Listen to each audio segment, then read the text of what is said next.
Morada Noticias, una herramienta ciudadana para cuestionar el poder y recorrer la ciudad amada.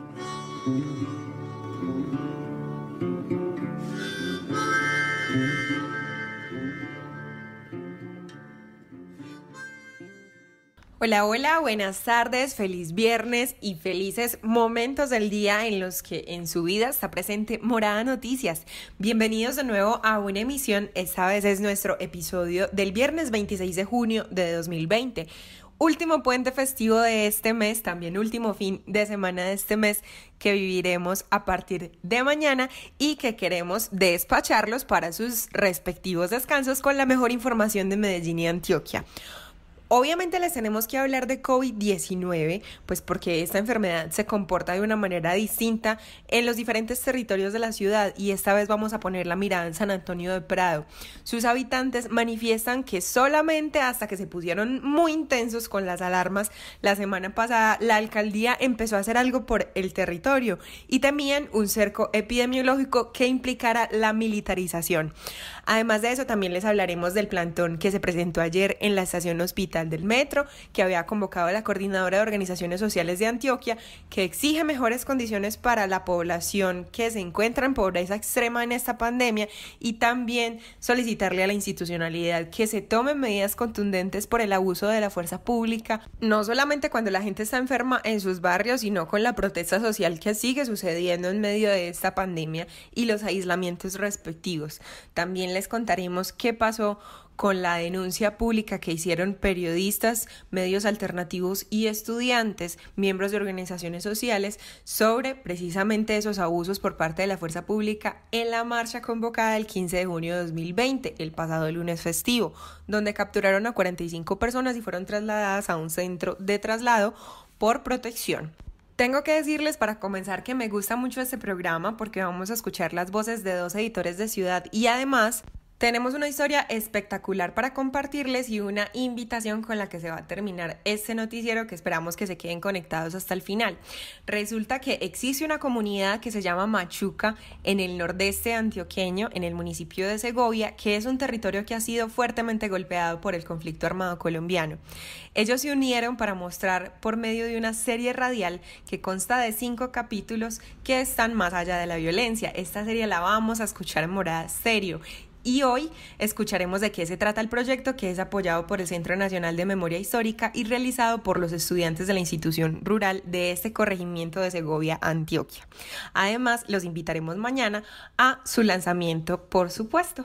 Yo soy Laura Bayer, esto es Morada Noticias. Comencemos con las novedades de COVID, como les había prometido. Juan Pablo Pineda, buenas tardes. 2 instituciones públicas con las que tenemos mucho contacto reportan casos positivos de COVID. Contanos de qué se trata. Lau, un saludo especial para vos, para Juanjo y para Yorani, para las 40 motos que pasan aquí al lado y no dejan grabar bien el saludo. Un abrazo especial para ellos, también un abrazo especial para mi amigo ese. Y pues nos toca empezar hablando de COVID porque Telemedellín y el Metro de la ciudad confirmaron un caso cada una de empleados contagiados con coronavirus en ambas empresas, anunciando pues que ya las personas están aisladas y que se empezaron a realizar los cercos epidemiológicos. En el caso de Telemedellín, en esos cercos se identificaron entre 11 y 13 personas cercanas a la contagiada y en el metro 12 personas exactamente. En ambos casos ya también se hizo los aislamientos respectivos de estas personas que pudieron haber tenido contacto con las contagiadas. Esto se suma entonces, Juanpa, a los casos que ya se han presentado en la plaza minorista, en la central mayorista en Itagüí y tenemos conocimiento de que hay algunos focos de contagio en la ciudad. Yorani Alzate, buenas tardes, contanos por favor. Hola Laura, un saludo para ti, un saludo para todo mi equipo de trabajo, para el equipo de casa, para los chicos y obviamente para todos nuestros oyentes, para esos que siguen ahí firmes, sintonizándonos día a día. Comienzo pues contándoles que las autoridades de salud indican que basta con un solo contagio identificado en instituciones o lugares de alto confinamiento como las cárceles y las estaciones de policía para hablar de brotes. O sea, establecen que ya no se habla de casos aislados con algunos contactos, sino que se están configurando unos brotes en un establecimiento cerrado en el que se presentan 2 o más casos. En este momento, los brotes que se han identificado en la ciudad son en la plaza minorista, que hace poco encontraron 11 casos y el área de Cárnicos permanece cerrada. Recordemos que a mediados de abril la plaza fue cerrada en su totalidad también. La cuarta brigada con 9 soldados que dieron positivos para coronavirus y su cerco epidemiológico se mantiene en estudio. 6 estaciones de policía de Medellín y la Feria del Ganado, que identificaron 4 contagios de coronavirus. Y después, Yuri, de que Santa Cruz, la Comuna 2 salió de su cuarentena, ahora parece que van a poner en cuarentena y ojalá no forzada, obligatoria o militarizada a los habitantes de San Antonio de Prado. Vamos a ver qué tan cierto es esto con esta reportería que realizaron en conjunto Juan Pablo Pineda y nuestra editora de Ciudad, Tatiana Cortés Tenshi. Los habitantes de San Antonio de Prado manifiestan que solo hasta ahora, luego de una alarma que se dio la semana pasada en el corregimiento por el aumento en los contagios de COVID-19, la alcaldía de Medellín empezó a prestarles atención. Daniel Sánchez, líder del corregimiento, nos contó que se alarmaron por unos audios que les llegaron a los habitantes en los que se decía que había más de 50 casos en el territorio y que eso podía generar medidas drásticas como lo sucedido en Santa Cruz. Ante eso, la administración, dijo Sánchez, reaccionó y se contactó con los habitantes del corregimiento, les explicó que en realidad son 38 activos y les entregó información directa.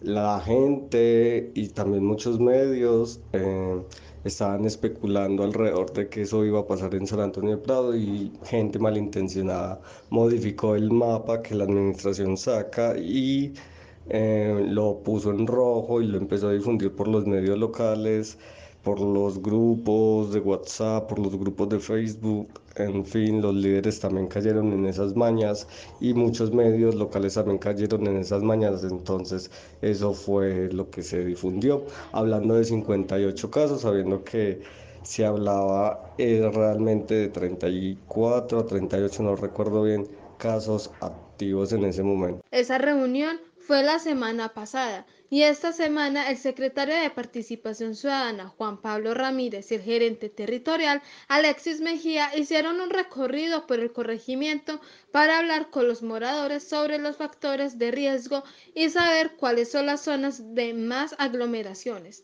Escuchemos al secretario.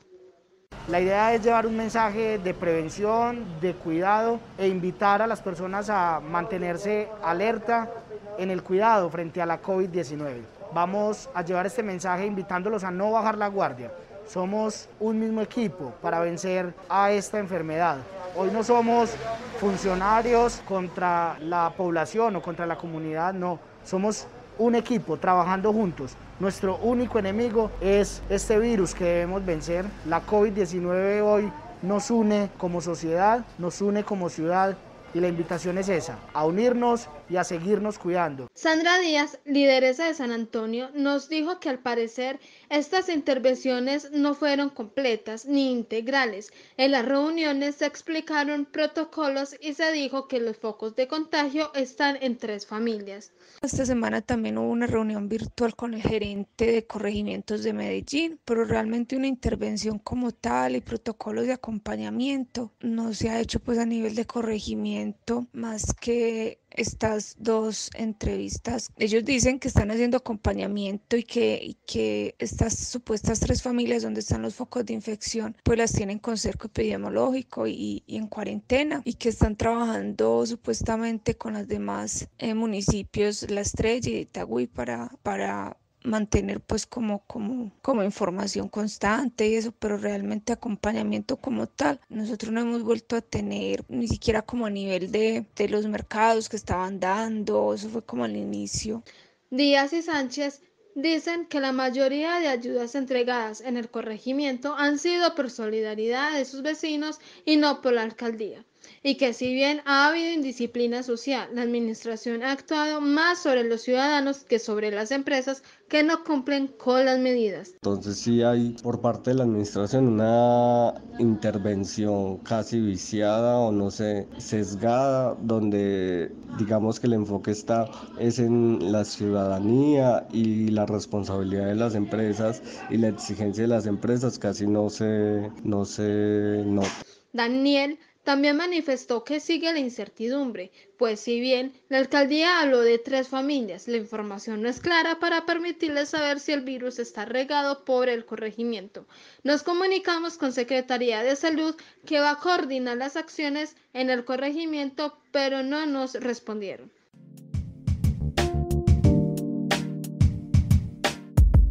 Un minuto de vida, porque nada justifica el homicidio. A esta ciudad lo que le hace falta es un minuto de vida, algún día, cada hora, con sus 60 minutos.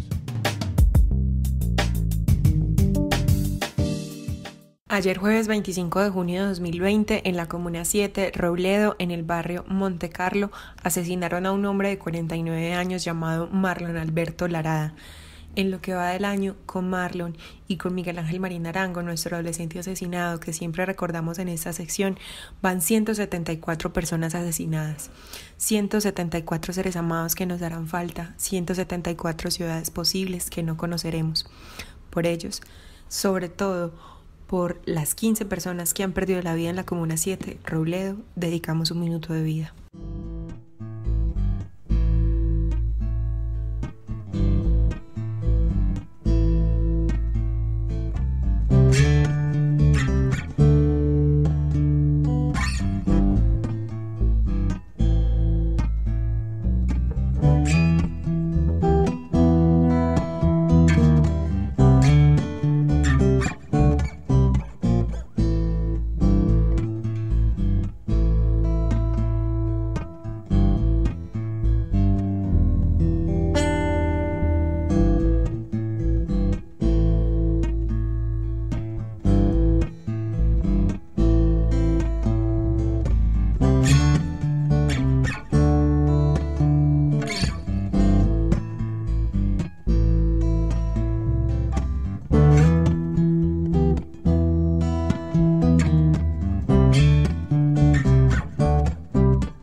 A medida que esta situación se alarga, una pandemia mundial rodeándonos todo el tiempo, obligándonos a tomar medidas, a muchos de nosotros a quedarnos en nuestras casas, pues nos vamos como desesperando más, indignando más, y yo diría que lo mejor que puede pasar es que la protesta pacífica se dé, porque pues peor sería tomar vías de hecho como la violencia o los saqueos.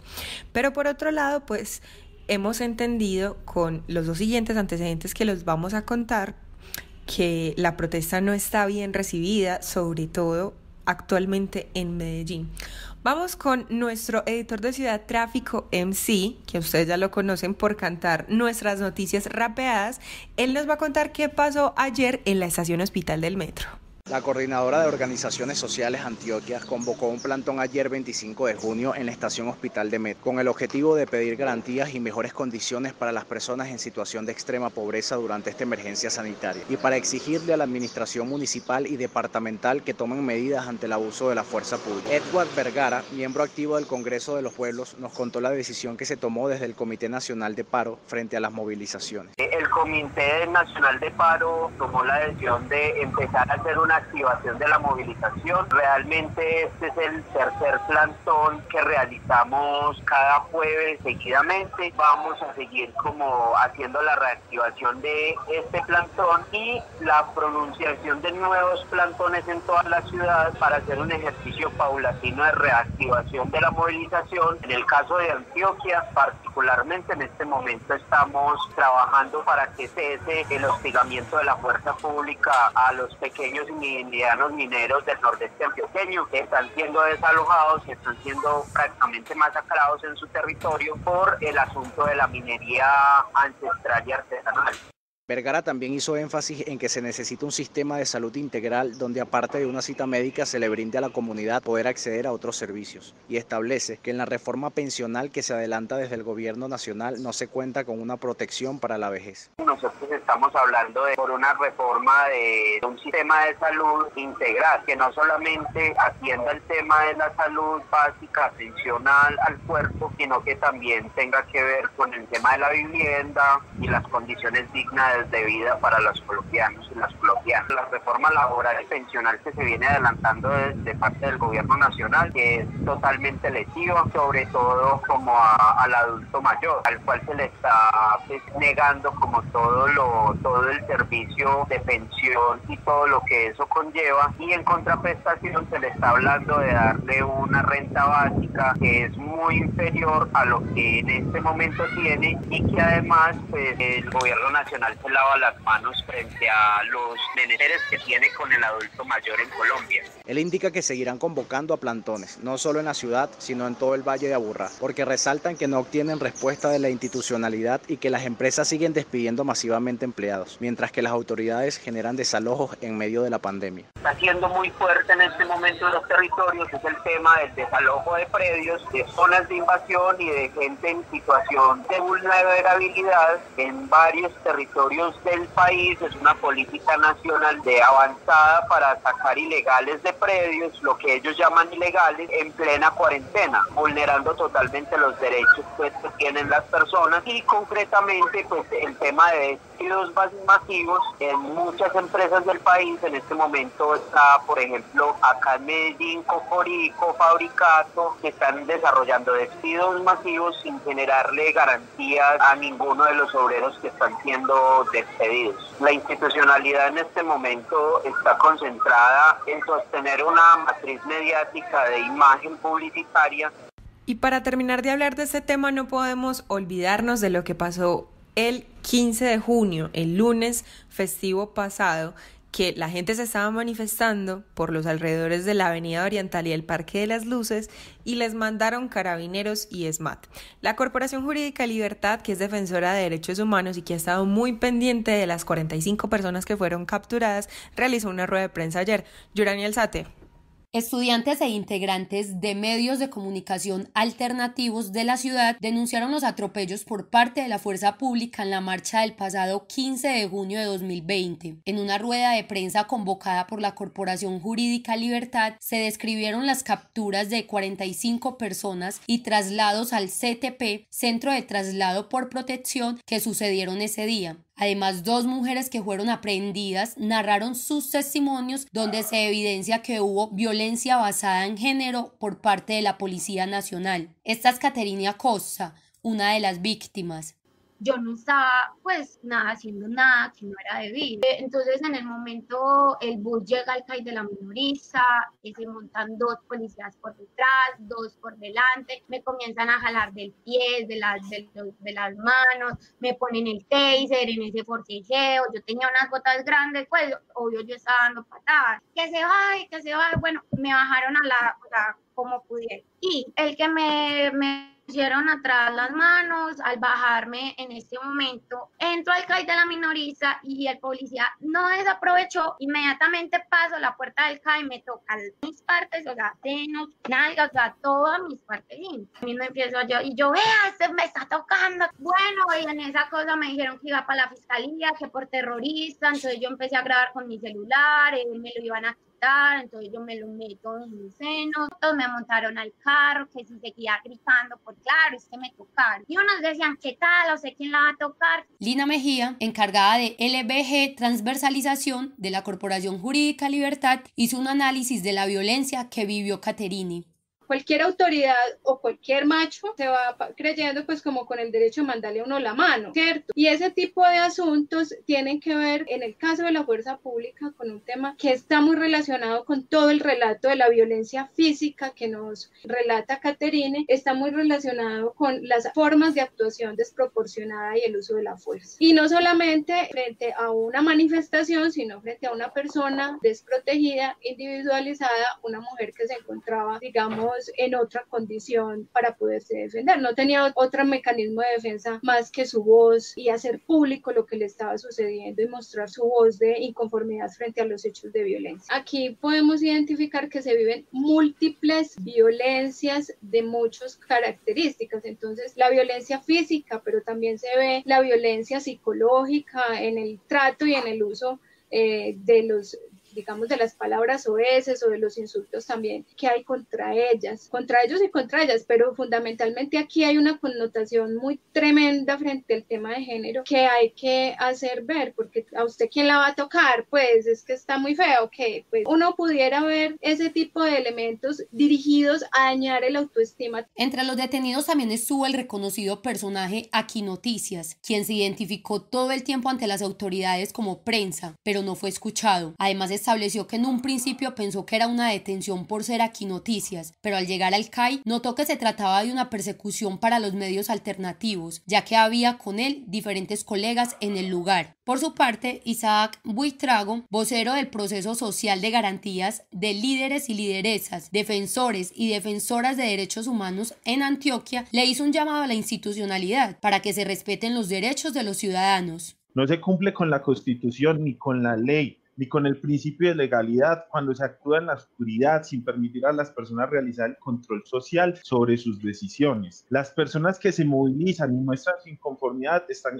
construyendo democracia, deben ser protegidos en sus derechos, contrario a lo que pasa cuando mediante el lenguaje y las órdenes se estigmatiza y permite la agudización de la política de represión y persecución. No hay esperanza ni justicia si el secretario Acevedo sigue desde su escritorio desarrollando una línea que se relaciona con la policía, donde replica una doctrina enemigo, donde la protesta es vista como un acto de terrorismo. Terrorismo es generar terror y zozobra en la población civil, que es precisamente lo que está generando la institucionalidad cuando comete actos de agresión basadas en género, actos de tortura, porque lo que hicieron en el parqueadero es tortura, señor alcalde. También invitaron a las autoridades para que se integren en estos encuentros, ya que rechazaron los comunicados generados por ellos en el marco del J15.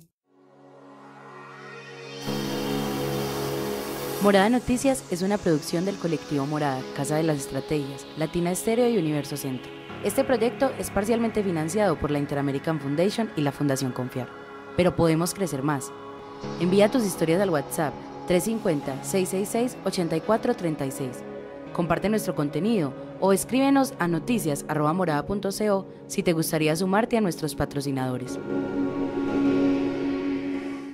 Vamos a cerrar esta semana hablando de petróleo porque sabemos que ayer les dijimos que quizá privatizar Ecopetrol no era una muy buena idea, pero hay que ver otra cara de la moneda en Colombia, cómo se explota el combustible fósil y además eso qué daño ambiental acarrea. Juan José Velázquez Solarte en la magia de la edición de este podcast. Muy buenas tardes, queridos y queridas oyentes de Morada Noticias. Hoy vamos a cerrar la semana hablando de petróleo, pero no de si está barato o si está caro, o de que en Arabia les dio por abrir el grifo para que se llenen los barriles y el mundo se enloquezca por el precio. No. Hoy les vamos a hablar de algo que puede generarle problemas al país por el desespero de tener petróleo. Así comienzan estos datos para combatir al poder.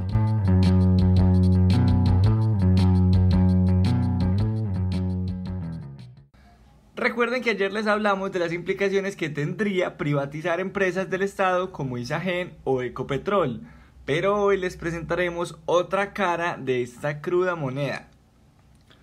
Resulta que por estos días de pandemia, cuarentenas a medias y neveras sin IVA, el Ministerio de Ambiente y la Agencia Nacional de Hidrocarburos, ANH, vienen trabajando en borradores de regulación de normas técnicas, contractuales y ambientales para empezar con unos pilotos de fracking en el país, que estaban parados por el Consejo de Estado desde el año pasado.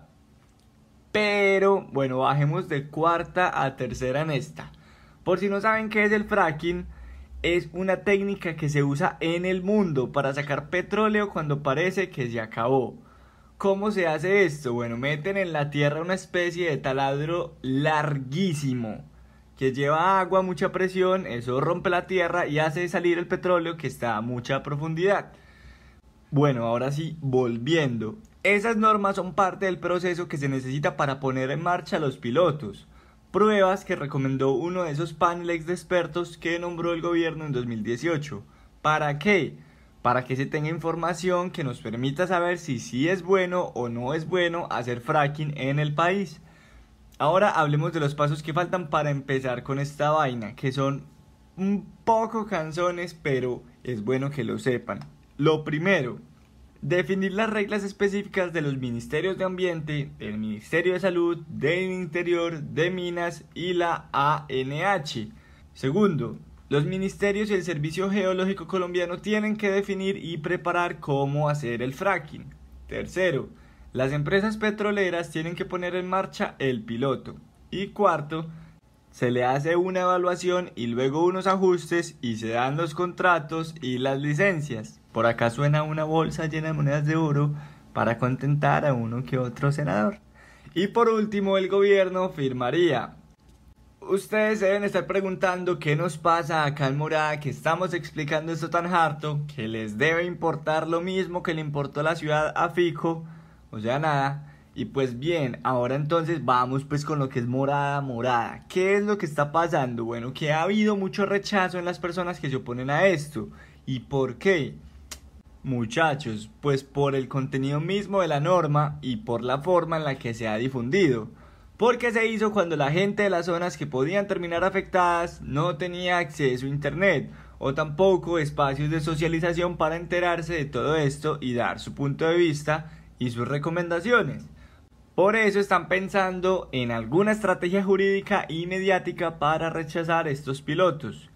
Como le dijo Carlos Andrés Santiago, integrante de la Alianza Colombia Libre de Fracking, a nuestros colegas de la silla vacía, no creemos en un buen fracking con mayores estándares ambientales o técnicos. Nuestra propuesta es prohibirlo. De ahí no nos movemos. Gente, a ver, tenemos que conocer, enterarnos, darnos cuenta, recapacitar que el fracking es peligroso, muchachos y muchachas. Sobre todo porque puede acabar con el agua y dejar jodida la tierra para los cultivadores, además de otros daños al medio ambiente. La vaina es, una vez más, que al gobierno le encanta hacer las cosas cuando la gente está distraída.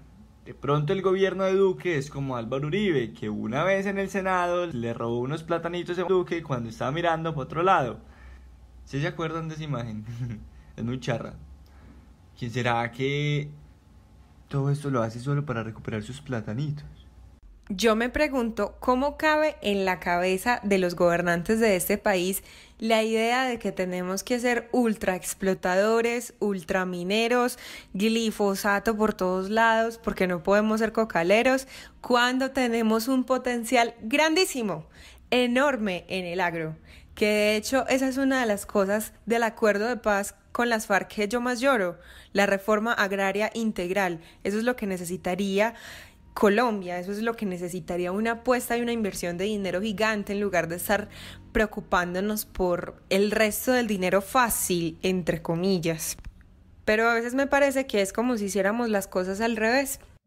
A ver, comienzo diciendo de que cuando empiezan con estas iniciativas, los promotores prometen importantes ventajas, eso está claro, incluso para el medio ambiente. Pero es que la realidad es que detrás de esas optimistas declaraciones que hablan muy bonito, se esconde es un interés netamente económico, nada más. Porque además de que hay esos riesgos ambientales que ya son comprobados, porque es algo comprobado a nivel mundial y no es que acá en Colombia se nos esté dando por joder, también hay estudios que indican que se han dado casos de cáncer, problemas respiratorios, daños cerebrales, desórdenes neurológicos, y todo eso debido a qué, entre otras cosas, y todo eso debido a qué, principalmente a la contaminación del agua y del aire, y es que estos riesgos sanitarios afectan a las personas que viven alrededor de estas explotaciones, y no solo a las que viven alrededor, también a las que trabajan en ellas. Pues yo voy a hacer unos subdatos para combatir al poder y voy a hablar de dos problemas que trae esto. Los dos problemas claramente son problemas éticos. El primer problema es económico. Resulta que Colombia solamente tiene 5 o 6 años de, llamémoslo, una bonanza en sus yacimientos, en el petróleo que tenemos. Entonces eso significa un asunto muy jodido porque los hidrocarburos y el petróleo son el 59%, o sea, casi el 60% de lo que Colombia vende al exterior. Y depender en el 60% de lo que Colombia vende en petróleo, pues hombre, va a ser muy jodido porque si lo dejamos de vender y lo tenemos que traer, pues vamos a tener que hacer un gasto grandísimo. Ahí es donde uno dice, bueno, ¿y entonces qué pasa pues con la agricultura? ¿Qué pasa con las materias primas? O sea, ¿por qué Colombia no es capaz de generar una industria que le implique crecer en su economía externa? ¿Por qué dependemos tanto del petróleo? El segundo problema, obviamente un problema ético, ya que tiene que ver con lo del medio ambiente, y lo dijo este señor Carlos Andrés Santiago, es que uno, pues los problemas ambientales todos los conocemos, ¿cierto? Se daña la tierra, se daña el agua, puede acabar con la fauna y la flora, muchas especies pueden verse en peligro de extinción y no sé qué. El otro problema es que en Colombia se está planteando en la cuenca del Magdalena, ¿cierto? Del Magdalena Medio, que es donde estarían esas grandes reservas para hacer fracking, que se podría hablar de crecimiento entre 2.000 millones y 7.000 millones de reservas de petróleo. Obviamente eso es mucho, pero te jodes un ecosistema entero, como es el Magdalena Medio. ¿Qué dice Carlos Andrés Santiago? Es que eso en Estados Unidos o en la Argentina lo están haciendo en unos ecosistemas donde son muy desérticos y el riesgo de impacto sobre esos ecosistemas, valga la redundancia, pues es mucho menor. Entonces, en Colombia lo que haríamos es, vamos a joder el Magdalena Medio, y ustedes saben que es joder el Magdalena Medio, pues, donde hay una diversidad grande. Eso no es una zona desértica. Además, este señor Santiago dijo que otro problema grave es que Colombia no tiene estudios de riesgos acuíferos ni sismológicos. Entonces, claro, podría no solamente afectar el medio ambiente, sino que podría afectar de muy mala manera a las comunidades cercanas. Ahí tenemos un debate ético planteado con dos problemas, porque claramente Colombia necesita los recursos, pero esa búsqueda de recursos puede hacer que se joda el medio ambiente.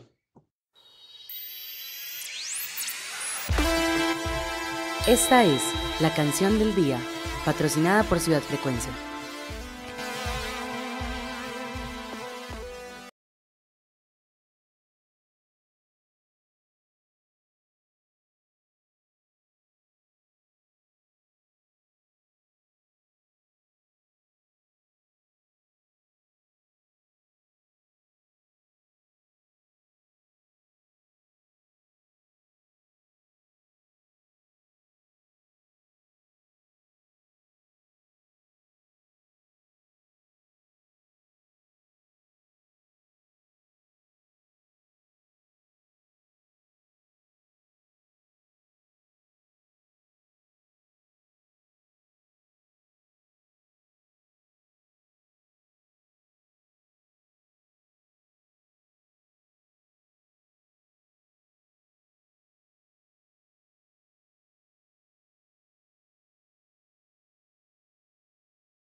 ¿De dónde sale el dinero de los sucios? Nuestra canción del día para este viernes, patrocinada por Ciudad Frecuencia. En nuestro episodio del 26 de junio de 2020, ya a puertas del próximo puente festivo, les contábamos cómo va la ciudad en términos de contagio, cuáles son esos lugares públicos y privados que terminan siendo foco que necesita un cerco epidemiológico, también del corregimiento de San Antonio de Prado y las condiciones de los habitantes del territorio por tener tantos casos de coronavirus allí, y también cómo va la protesta social en Medellín, porque ayer se dio un plantón a las afueras de la estación Hospital y también todavía se siguen denunciando atropellos por parte de la fuerza pública en las jornadas de lo que ya se está llamando como el J15, una movilización que hubo el 15 de junio en la Avenida Oriental y tras la cual se presentaron abusos de la fuerza pública como la entrada intempestiva de carabineros y de ESMAD. Además, en nuestros datos para combatir al poder terminamos hablando de petróleo, porque sí es bueno tener una empresa petrolera del Estado, pero al mismo tiempo no tan bueno. Y les recuerdo que todas estas historias las escuchan de nuevo en nuestro canal de podcast mixclub.com/Morada Estéreo, y también subimos nuestros podcasts a nuestro canal de YouTube Morada Estéreo y a la fanpage de Morada Colectivo en Facebook. A continuación vamos a unirnos al lanzamiento de un espacio, una serie radial llamada Machuca más allá de la violencia. Voy a dejar que sea mi reportera Yorani Alzate quien les cuente quiénes están detrás de esta experiencia que viaja hasta el nordeste del departamento de Antioquia para contarnos de resiliencia, resistencia y el poder de los medios de comunicación. Machuca es un corregimiento ubicado en Segovia, nordeste antioqueño, territorio conocido por los colombianos debido a la tragedia que ocurrió el 18 de octubre de 1998, cometida por el ELN, la cual marcó la historia de sus habitantes. Además de ese hecho, han padecido victimizaciones en el marco del conflicto armado, como son extorsiones, desplazamiento forzado, confinamiento, homicidios selectivos, desapariciones y hostigamientos. Todo esto fruto de las disputas entre diversos grupos armados que han luchado o luchaban por el control territorial, la minería y el narcotráfico. Pero bueno, quiero hacer un alto y dejar de hablar de violencia, porque la comunidad se unió para decir que son un territorio diverso, que cuentan con amplia presencia de afrocolombianos, quienes con sus prácticas ancestrales desde hace décadas iniciaron su poblamiento. Son un corregimiento de la zona minera antioqueña rodeado de vegetación. Por eso nuestros entrevistados son de Machuca. Ellos, a partir de una iniciativa de memoria, la cual fue apoyada durante el segundo semestre del año pasado, 2019, por el Centro Nacional de Memoria Histórica, comenzaron con un proceso donde nació el semillero de radio y memoria de Machuca, vinculado a la emisora escolar, en el que participaron 10 estudiantes de la institución educativa rural Fray Martín de Porres. Hoy hablaremos de la serie radial que construyeron estos jóvenes con sus docentes. Escuchemos a Jonais Schneider Sáenz, de 14 años, que nos cuenta su experiencia en el proyecto que será lanzado mañana 27 de junio. La serie trata de que las personas conozcan que Machuca no solamente fue el atentado o la quema, que Machuca está más allá de la violencia, que Machuca se pueden usar de todos estos turistas. Uno de los sitios más conocidos de Machuca es la nevera. La nevera es una quebrada la cual es muy fría y tiene varios charcos. Por ejemplo, algo que a mí me impactó era que uno se metía en el buscador de Google y al preguntar por Machuca solo aparecía la quema y el atentado. No aparecía lo bueno que tiene Machuca. Entonces sería como bueno que aprendieran sobre que Machuca no es solo la violencia, no fue solo lo que se vivió aquí. Machuca para mí es mi hogar porque yo nací acá. Cosas que yo no sabía, por ejemplo, que una costumbre que es darle... Yo sé que era un grupo de mujeres, entonces cuando moría alguien del pueblo, ellas les cantaban unas canciones, curaban a base de la medicina natural, con plantas. Me tocó hacer varias entrevistas para hacer un proyecto que se llamaba Las Voces de los Niños y Niñas en la Actualidad. Pues la integración fue bien, ellos me contaban que les había gustado, que les gustaría que acá en el pueblo hubiera un mejor parque.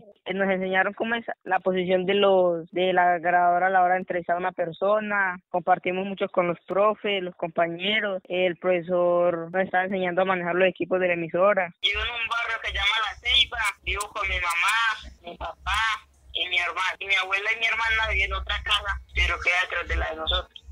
Háblenos de todo lo bueno que tiene Machuca. Para mí las cosas buenas que hay en Machuca son los sitios turísticos, las fiestas que se realizan acá, como es la fiesta del río Poconé. ¿Cada cuánto se hace la fiesta y cómo es? La fiesta, pues, se hace algo que, no sé, se llama alborada y se hace una muñeca grande que se llama la gigantona. ¿Y por qué la gigantona? Porque se dice que la gigantona era una mujer minera que habitaba por Zaragoza y el Mata y que solo salía para esa fecha a las fiestas y salía con collares de oro, pulseras. ¿Hace cuánto perteneces a la emisora comunitaria de Machuca? Desde que empezó el proyecto, de verdad muy bien, porque hasta el momento yo siempre me he estado contactando con los profes. Me la llevo muy bien con doña Maribel, la que maneja la emisora acá en Machuca. Claro, a mí siempre me ha gustado mucho la tecnología y todo lo que tenga que ver con tecnología. Ahora le doy paso a Edinson Culma, coordinador de la Estrategia de Apoyo a Iniciativas de Memoria Histórica del Centro Nacional de Memoria Histórica. Las iniciativas de memoria son esas acciones de memoria que son colectivas, que hacen parte de un trabajo autónomo de estos colectivos, de estas organizaciones, comunidades o grupos, que le apuestan, o sea, hacen memoria porque están buscando dignificar las voces de sus víctimas o de ellas como víctimas, de su relato, que sea reconocido, que sea respetado, que sea difundido y que eso haga parte de toda la pedagogía de paz y la búsqueda de la no repetición en el país. Machuca entró el año pasado, fue uno de los procesos que fue seleccionado para ser apoyado como iniciativa de memoria. Allí el relato inicial, digamos, o la idea por la que se conoce Machuca, es un corregimiento en el nordeste antioqueño, digamos que es conocido por el atentado en el oleoducto. Con ellos lo que se trabajó es un poco cuál es el mensaje que se quería dar, porque digamos que a lo que se llegó era que no querían precisamente generar una recordación o mantener una recordación en el país como aquella comunidad que había sido víctima de ese hecho violento o de muchos otros hechos violentos contra ella, sino que querían mostrar cuáles eran las otras dimensiones de esa comunidad. Entonces se comenzó a trabajar alrededor de qué era Machuca, cuál era la historia de Machuca en esa zona. Y pues se descubrió para la gente que no conocía, hay una población que tiene una identidad fuerte, cultural muy fuerte, ligada a unos consejos comunitarios, a unos procesos de reconocimiento de identidad afro en esa zona del país. Obviamente ligado a un proceso de migración, de diáspora. Pero entonces digamos que eso fue uno de los grandes logros, si se quiere, de hacer visible esa historia. Ya se había hablado del mensaje y ahorita tendría que hablar de quiénes iban a ejecutar esa idea y hacia quién iba a ir dirigida. Cuando se comenzó a discutir del lenguaje en el cual iba a ser contada esa historia, iba a ser la radio, pues porque ya en el territorio la comunidad tenía unas experiencias en la construcción de radio comunitaria para hablar de este tipo de temas, que era la radio que impulsaban niños, niñas y adolescentes de la institución educativa. Entonces digamos que a partir de conocer y saber cuáles son los lenguajes propios, que es la radio en este caso, cuál es el mensaje que se quiere poner ahí, pues se comenzó a construir, digamos, una serie de encuentros, de talleres, para finalmente llegar a lo que es el producto, que es el resultado del proceso de acompañamiento, donde hay un componente de formación, pero obviamente todo el tiempo hay un componente de diálogo, y se termina con esta serie radial que tiene estos capítulos, que hablan en términos muy generales y amplios de lo que es la historia de ese territorio, más allá de los eventos trágicos y violentos. Y digamos que todo ese proceso de formación, de diálogo, construcción de piezas radiales se hizo durante el segundo semestre del año pasado, y este año quedó listo para hacer el evento de lanzamiento, que es lo que va a suceder este sábado 27 de junio. ¿Cómo fue dividida esa serie radial y quiénes fueron los encargados de su realización, o sea, los responsables? Digamos, ahí está el semillero de Radio y Memoria de Machuca, que son estos niños y adolescentes, que ellos son los principales protagonistas, que ellos fueron los encargados, obviamente con apoyo tanto de Vanessa como de otro profesional que es David Rodríguez. Con ellos se construyeron estos 5 capítulos. Estos capítulos tuvieron como no solamente las voces de estos niños y adolescentes del semillero de Radio y Memoria, sino también las voces de varias personas del corregimiento, porque también se propuso que no fuera solamente un proceso construido con los niños y los adolescentes, sino también que esto fuera el producto o el resultado del proceso en clave de un diálogo intergeneracional. Por eso aparecen las voces de muchos adultos conversando. Digamos que ahí, como las iniciativas se piensan como procesos autónomos que ya vienen andando antes que el centro los contacte, pues digamos que allí se plantea la relación entre el centro y la comunidad, entre el centro de memoria y la comunidad como una relación totalmente de diálogo, no como el centro nos llega a decirle, mire, vamos a hacer memoria, yo creo que ustedes necesitan memoria o hacer procesos de memoria, hagámoslo, sino ustedes ya tienen estos procesos de conmemoración para buscar la identificación de sus víctimas, de su territorio, de sus identidades, pues lo que hacemos es darle algunas herramientas, crear algunos espacios de diálogo para construir esos contenidos. Pero digamos que muchos contenidos ya los venían trabajando ellos, los niños, las niñas y los adolescentes, y los adultos lo tienen muy claro, digamos. Simplemente el apoyo del centro lo que hizo fue ayudarles a hacer algunas preguntas, a quién hay que preguntar, pero esos contenidos ya estaban circulando y ya eran de interés dentro de las comunidades, dentro de esa comunidad. Y el interés fuerte y central es este que mencioné hace un rato, y es hablar de Machuca como un territorio más allá, que es el título de la serie, más allá de la violencia. Y sobre todo más allá de la violencia, no solamente todos los eventos de violencia, sino también más allá de ese evento por el cual yo celebre este territorio, y asociado al atentado contra el oleoducto. Entonces la formación se centró en ayudar a orientar o alimentar ese lenguaje de radio que ya existía o que ya se venía pensando en el corregimiento. Entonces, digamos que ese fue el apoyo. Obviamente, después vinieron otros apoyos asociados de cómo se iba a hacer, se iba a presentar o cómo se iba a editar la serie radial. Ya hemos hablado pues con respecto a estos procesos de construcción de memoria y a lo que ya tenía el municipio y cómo el Centro Nacional de Memoria Histórica los apoyó, pero ahora que ya está la serie radial, cuéntenos qué es Machuca y cómo se puede presentar Machuca a la comunidad. Algo más desde lo personal, desde lo que nos dejó esta serie radial. Digamos que un poco de lo que se recoge en el proceso de memoria sobre el origen, que es justo el primer capítulo de la serie radial, entender de dónde viene Machuca, cuándo se formó, pero además, por ejemplo, por qué el corregimiento tiene un nombre que es Fraguas y la gente hace referencia a ese mismo territorio con otro nombre que es Machuca. Y lo que dicen es que Machuca hace referencia a una mina que ya no funciona y que le da el nombre a su vez a un río de la zona, y que territorio o ese corregimiento la gente lo identifica como Machuca. Aquí es importante esa referencia porque pues hace alusión como a la historia misma de la comunidad sentada en ese territorio, ¿no?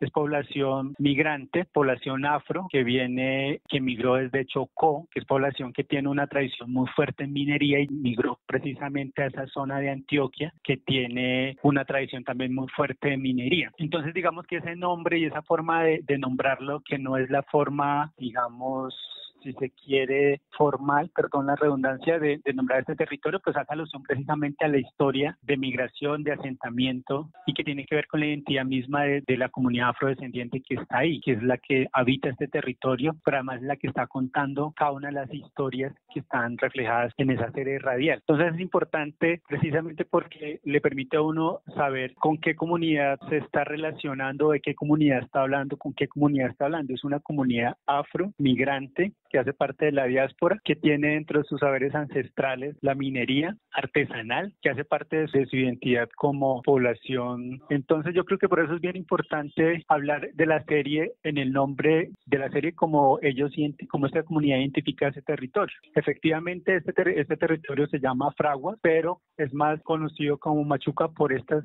razones, y tienen que ver precisamente con cuál es la relación que tienen ellos como comunidad con su historia de migración y con su historia de migración ligada a la minería. Entonces yo creo que por eso es importante ese punto, digamos, y que en ese sentido pues es importante empezar el relato sobre este territorio precisamente desde el nombre, porque eso le permite a uno entender de dónde viene esa comunidad, por qué llegó ahí, por qué se asentó ahí, y por qué esa historia de migración le permite entender la identidad que tiene, la misma identidad que les permite hacerle afrontar o les permitió afrontar todos los daños ocasionados por la guerra y la violencia, que por ejemplo está asociada a toda la presencia de grupos armados en esa zona, en esa región. ¿La institucionalidad de qué manera llega precisamente para reivindicar el territorio? Efectivamente, entre el trabajo que se hizo se encontraron que hay una cantidad de asuntos por resolver, de servicios que debería pues obviamente aportarlos o ayudarlos a construir el Estado. Por ejemplo, no hay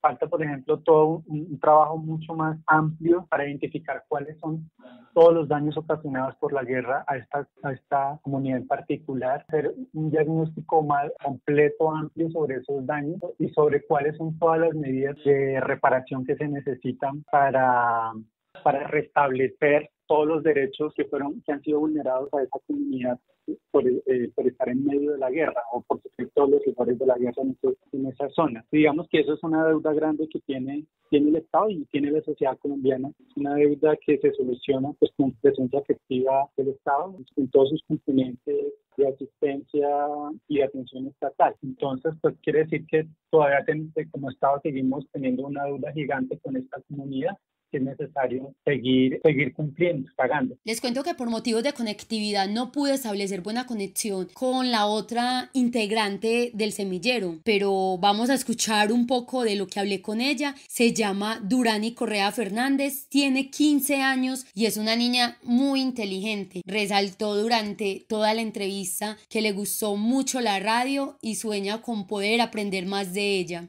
Pues nosotros hicimos entrevista a unas personas acerca de lo que pasó aquí en Machuca. Entonces entrevistamos a algunas personas y nos contaron qué fue lo que pasó. Eso no me gustó, o sea, lo que esa gente hizo a venir a hacerle daño a los demás, que a las familias tristes, habían dañado el barrio, claro que ya está muy cambiado. Pues ahora lo que refleja por el momento es paz, que a pesar de que en algunos momentos no nos sentamos bien, tengamos que dejar de hacer las cosas porque no estamos de buen humor, no sería bueno. La invitación sería que seguir adelante, pase lo que pase, para que en alguna cuestión puedan enseñarle a otras personas a hacer lo que ellos no sepan, no mirar hacia atrás, sino seguir hacia adelante, seguir triunfando en lo que queramos y en lo que podamos. Pues la invitación que le podemos dar es que ellos nos apoyen para poder nosotros tener una serie central, poderla tener bien y darles un consejo de que sigan hacia adelante y a pesar de lo que pasó, no dejen sus vidas todas decaídas, sino que luchen por lo que tienen y por lo que quieren. Y a mis compañeros, que pues sí fue un gusto trabajar con ellos y pues seguiremos trabajando con la profesora que estuvo con nosotros. Pues a la profesora de aquí quiero decirle pues que gracias pues, por darme la oportunidad de poder estar en esta sede central. Xiomara Zapata, de 14 años, habitante de este territorio, también habló para Morada sobre su experiencia. Yo asistí a todas las reuniones porque nos reuníamos en el colegio. Primero nos presentamos y de ahí nos fueron conociendo más y a lo último nos pusieron a entrevistar personas para saber todo lo que pasó en el corregimiento. Pues sí estamos hablando de los conflictos, la violencia, cómo las personas van recuperando cada día más sobre eso.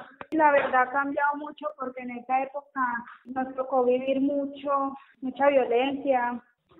Aprendí, pues sí, supe muchas cosas de lo del corregimiento porque no sabía pues casi la historia completa. Y ahí me di cuenta de muchas cosas y pues la verdad ahora ya vivimos sin preocupaciones. ¿Y qué has aprendido en el semillero de radio y de memoria? Por ejemplo, nosotros hicimos fue como un disco y ya eso se va a rodear en todo el mundo, pues me supongo yo, y de ahí los jóvenes se van a dar de cuenta todo lo que vivimos en ese corregimiento. También se puede actualizar como en un drama, en teatros. El llamado sería escucharán las historias que nos tocó vivir en esa época, porque vienen más seres humanos, más criaturas creciendo y ellos pueden saber lo que pasó, que nos apoyaran en todo lo que necesitemos, porque el corregimiento necesita más actualización. Lo que yo aprendí fue disciplina. Xiomara, ¿y qué sueños tienes tú? Como yo, ser una gran enfermera para ayudar a los más necesitados, a los enfermos.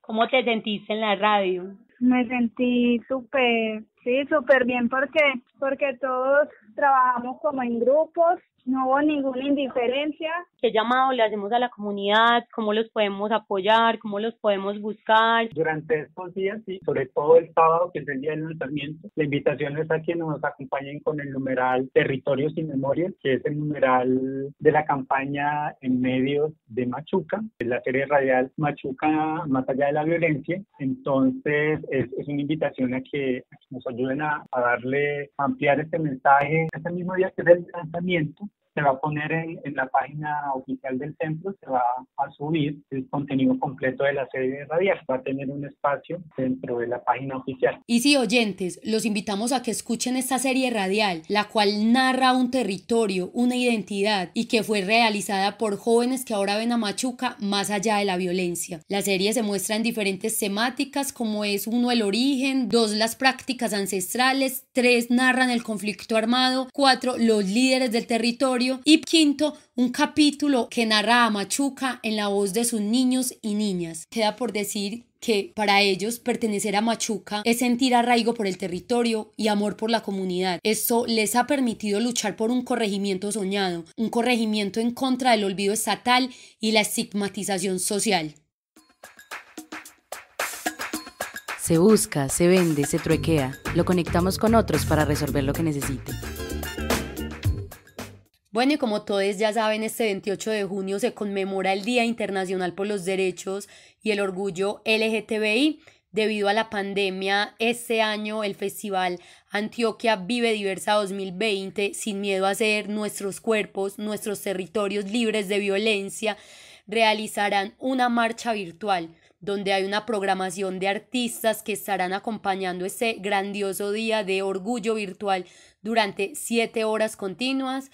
Pueden ingresar ustedes, queridos oyentes, a todas las redes, Facebook, Twitter, YouTube, de Alianza Social LGTBI Antioquia para suscribirse y entrar a la transmisión que va desde la 1 de la tarde.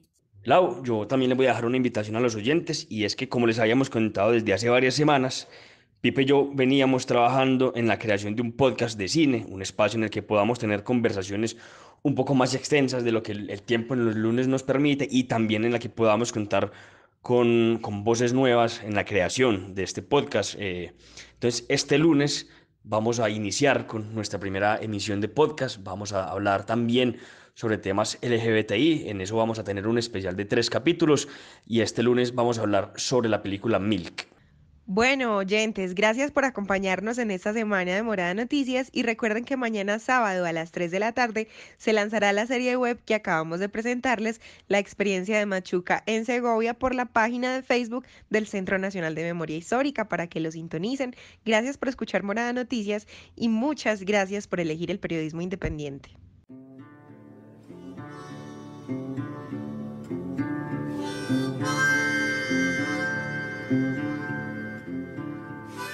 Morada Noticias, una herramienta ciudadana para cuestionar el poder y recorrer la ciudad amada.